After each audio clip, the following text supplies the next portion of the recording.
এত কিছু হয়ে যাওয়ার পরও আপনি যদি কোনো একটা আওয়ামী লীগ এর নেতা কর্মীকে জিজ্ঞেস করেন তার দল ভালো কিনা খারাপ, সে একদম চুপ বন্ধ করে বলবে আমার দল ভালো, সবচেয়ে ভালো, দেশের বাংলাদেশের যতগুলো দল আছে অন্য দল চেয়ে ভালো। আবার সেম কোয়েশ্চেনটা যদি আপনি বিএনপি কে বলেন, বিএনপি তো আরো কয়েকবার ক্ষমতায় ছিল, সেম কথাটা সেই দলের নেতা কর্মীরা বলবে যে আমার দল সবচেয়ে ভালো। আবার সেম কোয়েশ্চেনটা যদি বাংলাদেশের তৃতীয় বৃহত্তম দল যেটা আছে বাংলাদেশ জামাত ইসলামকে নেতা কর্মীদের জিজ্ঞেস করেন, সেম কথাটাই বলবে। এখন এর বাইরে আরো অনেক দল আছে যারা অনেক মানুষ চিনে না, মোটামুটি সবাই সেম কথা বলবে। কিন্তু দিন শেষে আসলে কি বলো, আর যদি ভালোই হতো দেশের এত অরাজকতা এত সমস্যা হতো? আসলে মূলত হচ্ছে আমরা ম্যাক্সিমামে ভালো না। আবার যদি আমরা রিলিজিয়াসলি চিন্তা করি, বাংলাদেশের কিন্তু 92% কিন্তু মুসলিম।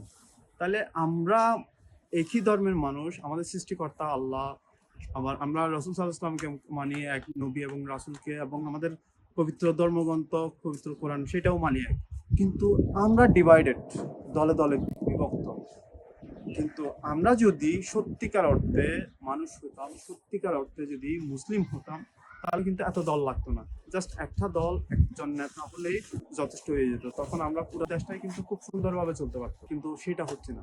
এখন আমরা যতদিন না পর্যন্ত আমরা সবাই মিলে, যেহেতু আমাদের একটা কমন ব্যাকগ্রাউন্ড আছে, সেটা হচ্ছে আমাদের রিলিজিয়ন ইসলাম, আমাদের সৃষ্টিকর্তা এক, আমাদের নবী এক, আমাদের রসুল এক, আমাদের ধর্মগ্রন্থ পবিত্র কোরআন এক, সে ব্যাকগ্রাউন্ড থেকে যদি আমরা সবাই একমত হই, তাহলে কিন্তু আমরা সবাই এক হতে পারবো।